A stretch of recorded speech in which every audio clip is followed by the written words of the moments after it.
नमस्कार विद्यार्थी मित्रांनो, ग्रो अकॅडमी या यूट्यूब चॅनलवर तुमचे मनापासून स्वागत आहे। विद्यार्थी मित्रांनो, आजच्या या व्हिडिओमध्ये टेट एक्झाम म्हणजेच शिक्षक अभियोग्यता चाचणी, शिक्षक भरतीपूर्वी देण्याची परीक्षा, तुम्हाला शैक्षणिक पात्रता काय लागते, पात्रता नेमकी काय आहे, अभ्यासक्रम काय आहे, परीक्षा कधी होणार, परीक्षा कोण घेणार याबद्दलची सविस्तर माहिती आजच्या या व्हिडिओमध्ये पाहणार आहोत। तत्पूर्वी चॅनलवर नवीन असाल तर चॅनलला सबस्क्राइब करायला विसरू नका आणि आपले नवनवीन व्हिडिओ पाहत चला मित्रांनो, कारण शिक्षक भरतीबद्दल ऑथेंटिक माहिती आणि सर्वाधिक रिझल्ट देणारी ग्रोथ अकॅडमी आहे। आजूबाजूला जे शिक्षक झालेले आहेत त्यांना एकदा विचारून बघा की मार्गदर्शन कुणाच्या अंडर घेतलं होतं।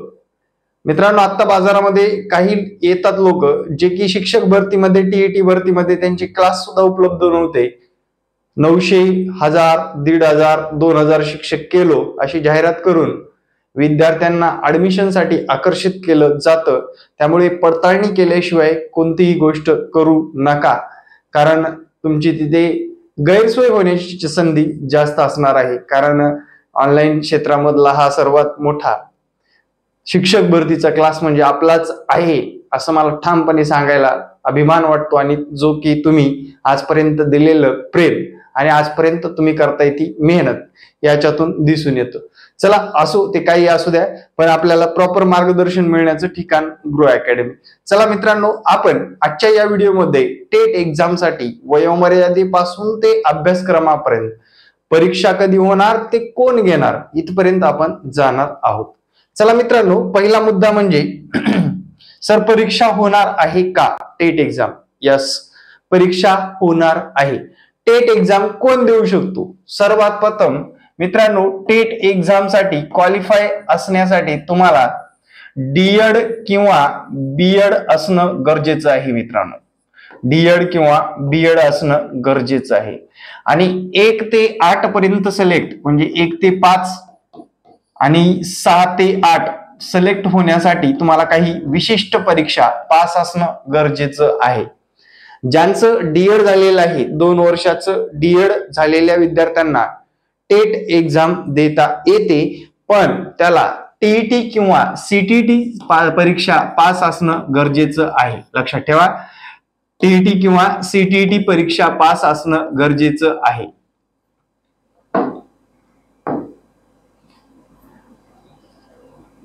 कोणती परीक्षा पास असणं गरजेचं आहे? टीईटी किंवा सीटीटी परीक्षा पास असणं गरजेचं आहे। त्यातला पहिला पेपर त्याला पास असणं आवश्यक आहे। तोच डीएडचा कॅन्डिडेट, डीएड झाले प्लस पदवी झालेली असेल, त्याला सेकंड पेपर पास असेल तर 6 ते 8 या वर्गासाठी सुद्धा अप्लाय करता येतं। ज्या बीएडचे विद्यार्थी असतात, ज्या बीएडच्या विद्यार्थ्यांना सीटीटीचा सेकंड पेपर, सीटीटी किंवा टीईटीचा सेकंड पेपर पात्र असणं गरजेचं आहे, त्याला 6 ते 8 या वर्गासाठी, 6 ते 8 या वर्गासाठी सिलेक्ट होता येतं। बीएड आता मग 2 वर्षाचं, कोणाचं 4 वर्षाचं असतं, त्यांना काय करणं गरजेचं आहे, जे की सीटीटी किंवा टीईटी परीक्षा सेकंड पास असेल तर 6 ते 8 देता येतं। आता प्लेन बीएड आहे, फक्त बीएड आहे मित्रांनो, त्याचं काय आहे, बीएड आहे, त्यांनी कुठलीच पात्रता परीक्षा पास झालेली नाही, त्यांना 9वी 10वी या वर्गासाठी अप्लाय करता येतं। पण मित्रांनो लक्षात ठेवा, या वर्गाच्या पुढे 9वी पासून ते 11वी 12वी पर्यंत जागा कमी येतात, मेरिट हाय जातं, जागा कमी येतात, मेरिट हाय जातं। परत सांगतोय, जागा कमी येण्याचं कारण म्हणजे प्रमोशन, बऱ्याच भानगडी, संस्थेवरल्या जागा, त्याच्यामुळे जागा कमी येतात। त्यामुळे तुम्हाला संधी मिळण्यासाठी, तुम्हाला खऱ्या अर्थाने शिक्षक व्हायचं असेल तर सीटीटी किंवा टीईटी परीक्षा क्रॅक करून घ्या। आगामी काळामध्ये या परीक्षा कधी आहेत ते पण सांगतो, ऑगस्ट सप्टेंबर या कालावधीमध्ये तुमच्या सीटीटी आणि टीईटी परीक्षा असणार आहे। कधी? August September. आताचा मे जून जुलै ऑगस्ट, साधारण तुमच्याकडे 3 महिने फुल आणि एखादा हाफ महिना भेटू शकतो, म्हणजे 3.5 महिन्यामध्ये आगामी काळामध्ये ही परीक्षा असणार आहे। त्यामुळे क्रॅक करण्याकडे लक्ष द्या। आता माझा संपर्क क्रमांक सुद्धा देतो मी तुम्हाला. आपल्या ऑनलाईन क्लास चालू आहेत. 9665484048 हा माझा संपर्क क्रमांक आहे मित्रांनो. ऑनलाईन टीईटीची आत्ताच नुकतीच बॅच चालू आहे. तुम्हाला 3 मे पर्यंत ऍडमिशन मध्ये ऑफर सुद्धा आहे. ज्या विद्यार्थ्यांना घ्यायचंय त्यांनी ऑफर मध्ये ऍडमिशन घेऊ शकता. नुकतीच बॅच मध्ये सर्व विषय शिकवले जातात, त्यासोबत नोट्स दिल्या जातात, PYQ सराव, मागील प्रश्नपत्रिका विश्लेषण व संभाव्य प्रश्नपत्रिकेचा सुद्धा सराव घेतला जातो, जे की पात्रता परीक्षा एका दणक्यात पास करता येते. ठीक आहे. आता हे झालं टीईटी परीक्षा किंवा कोणत्या वर्गासाठी कोण अप्लाय करू शकतं. ज्या विद्यार्थ्याला 12वीला कास्ट मध्ये 40% आणि ओपन मध्ये 45% असेल तरच या परीक्षेसाठी क्वालिफाय होता येतं, लक्षात ठेवा. आणि पदवी परीक्षेमध्ये तुम्हाला 45% घेणं गरजेचं आहे मित्रांनो. पदवीमध्ये 45% असणं गरजेचं आहे, तरच आगामी शिक्षक भरतीमध्ये सामील होता येतं. म्हणजे आता जुगाड करून काही लोक बीएड केलेले असतात आणि त्यांना 45% पेक्षा कमी मार्क असतात, त्या विद्यार्थ्यांना अडचण येऊ शकते भविष्यामध्ये. ठीक आहे. आता त्यानंतर त्या पलीकडे जाऊन शिक्षक कुणाला होता येतं, वयोमर्यादा काय असते, वयोमर्यादा. आता मित्रांनो लक्षात ठेवा, टीईटी परीक्षा किंवा सीटीईटी परीक्षा म्हणजे टीईटी परीक्षा झाल्यानंतर तुमचा अप्रूव्हल येणार असेल किंवा काही गोष्टी असतील, तुमच्या भानगडी काय असतील, किंवा तुम्हाला अनुदानित शाळेवर सिलेक्ट व्हायचं असेल तर तुम्हाला टीईटी किंवा सीटीईटी परीक्षा पास करणं बंधनकारक असेल, तर टीईटी आणि सीटीईटी या परीक्षेसाठी वयाची कुठलीच मर्यादा नाही. कुठल्या परीक्षेसाठी? टीईटी आणि सीटीईटी परीक्षा आयुष्यामध्ये कधीही ती पास करू शकता. पण मित्रांनो, गव्हर्नमेंट टीचर होण्यासाठी किंवा आपल्याला सरकारी शिक्षक होण्यासाठी ओपन विद्यार्थ्यासाठी, लक्षात घ्या, कोणत्या?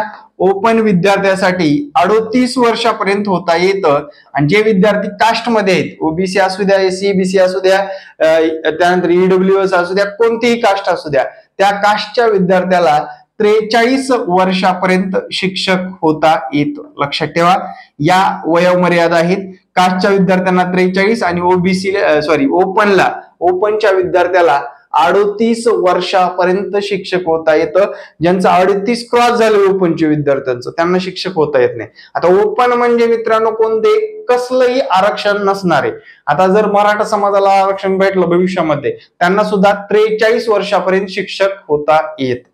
म्हणजे सध्याच्या परिस्थितीत सुद्धा होता येतं. जर वयाच्या काठावर असाल तर तुम्हाला ईडब्ल्यूएस सर्टिफिकेटचं आरक्षण मिळवायचं आहे. ईडब्ल्यूएस म्हणजे इकॉनॉमिकल वीकर सेक्शन, म्हणजे सर्वच विद्यार्थी, सर्वच लोक साधारणपणे आता कास्ट मध्ये आलेले आहेत. म्हणजे आपलं वय 43 वर्षापर्यंत आपल्याला शिक्षक होता येत असतं. ठीक आहे. ही झाली वयोमर्यादा. आता मित्रांनो पुढे जाऊ आपण. आता पुढे जर गेलं तर तुम्ही कुठलाही डीएड असू द्या, बीएड असू द्या, तुम्हाला टेट एक्झामचा सर्वांसाठी कॉमन पेपर असणार आहे. मेरिट खालीवरी होतं पण कॉमन पेपर असणार आहे. तो जो काही अभ्यासक्रम आहे त्या अभ्यासक्रमाकडे आपण वळणार आहोत. मित्रांनो, लँग्वेज असणार आहेत आपल्याला. पहिली लँग्वेज मराठी असेल, दुसरी लँग्वेज इंग्रजी असेल,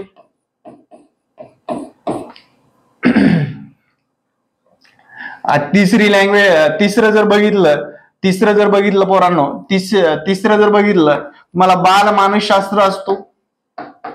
म्हणजेच कल आवड समायोजन म्हणतात त्याला, व्यक्तिमत्व विकास, सगळ्या गोष्टी विचारल्या जातात, जे की अध्यापन पद्धतीमध्ये असतं. त्याच्यानंतर मित्रांनो तुम्हाला अंकगणित हा घटक विचारला जातो. अंकगणित हा घटक विचारला जातो. आणि त्यानंतर तुम्हाला सामान्य ज्ञान, पर्यावरण, परिसर अभ्यास, सामाजिक शास्त्र या घटकामधला कोणतेही घटक विचारले जात असतात. आता याचं जर पॅटर्न बघितलं मित्रांनो, हे 30 गुण, हे 30 गुण, साधारण हे सर्व जर विषय बघितले, साधारण हे सर्व विषय जर बघितले, याला 15 गुणापर्यंत प्रश्न विचारले जातात, याला 15 गुणापर्यंत प्रश्न विचारला जातात, आणि याला सुद्धा 30 गुण दिले जातात. मित्रांनो 120 तुमचं अभियोग्यता असतं. काय असतं? 120 गुणाचं तुमचं अभियोग्यता असतं. आणि तुमचं मेन जो काही पार्ट आहे 40% भाग, हा बुद्धिमत्ता या घटकावर अवलंबून असतो मित्रांनो, बुद्धिमत्ता. आता मी सामाजिक शास्त्राचा आहे, मला गणिताचा काय संबंध, मला काही विचारणारच नाही. आता हे रडत राहावं सारखं रडत राहायचं नाही, लक्षात ठेवा. कारण सरकारने आणि महाराष्ट्र परीक्षा परिषदेने जो काही सिलेबस ठरवलेला आहे तो क्रॅक करणं गरजेचं आहे. आपल्याला तिथे रडत राहावसारखं राहिलात तर तुम्हाला त्या परीक्षेमध्ये नुकसान होणार आहे मित्रांनो. मी स्पष्ट बोलतोय, नुकसान करून घ्यायचंय की सिलेबस पर्यंत पोहोचायचं हे तुम्ही ठरवायचंय. कारण या परीक्षा जर बघितलं, टेट एक्झाम कधी होणार हा जर बघितला विचार, तर मित्रांनो हे 80 गुणाला असतं बरं का. टेट एक्झाम नोव्हेंबर डिसेंबर 2024, म्हणजे साधारण 25 मध्ये जाईल एक्झाम, पण 2024 मध्ये याचं नोटिफिकेशन येऊन जाईल. आता ही परीक्षा कोण घेणार? आता हा जो काही संभ्रम आहे तुमच्या मनामध्ये, एक तर IBPS पॅटर्नवर आता गालबोट ठेवलं जातं, पण सरकार जर स्थिर राहिलं तर ही परीक्षा मित्रांनो IBPS TCS सारखी एखादी त्रयस्थ एक्झामच घेणार. आता हे कधी कळतं? जेव्हा जाहिरात येण्याच्या अगोदर कळतं. 2017 सुद्धा असंच झालं, 2022 सुद्धा असंच झालं, 2024 का नाही होणार? त्यामुळे आपल्याला तयारीत कशाचे राहायचे? विषयानुसार अभ्यास आपला परफेक्ट झाला पाहिजे. या तयारीत राहा, लक्षात घ्या. कुठं? विषयानुसार आपला अभ्यास परफेक्ट झाला पाहिजे. विषयानुसार जो अभ्यास परफेक्ट करेल तोच या परीक्षेमध्ये क्रॅक करू शकतो, लक्षात घ्या. ही परीक्षा क्रॅक चांगल्या मार्काने करू शकतो.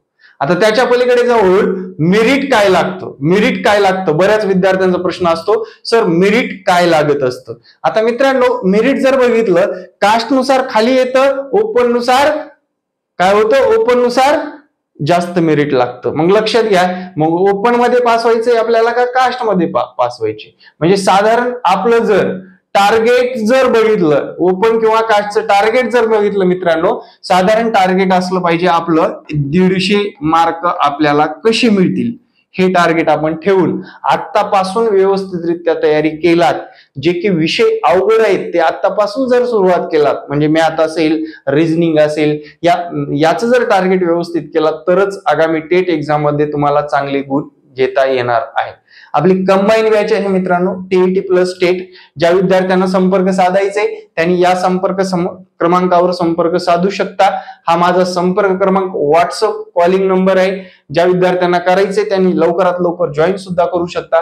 आपल्याकडे जे काही भेटतं ते प्रॉपर असतं आणि प्रॉपर विद्यार्थ्यांना मार्गदर्शन, विद्यार्थ्यांमध्ये वेगळी स्फूर्ती, विद्यार्थ्यांना फ्लो मध्ये आणणे आणि विद्यार्थ्यांचं हे टार्गेट पूर्ण करणे, याच्या माध्यमातून विद्यार्थी मित्रांनो मागच्या भरतीमध्ये सुद्धा आपला रिझल्ट चांगला आणलेला आहे.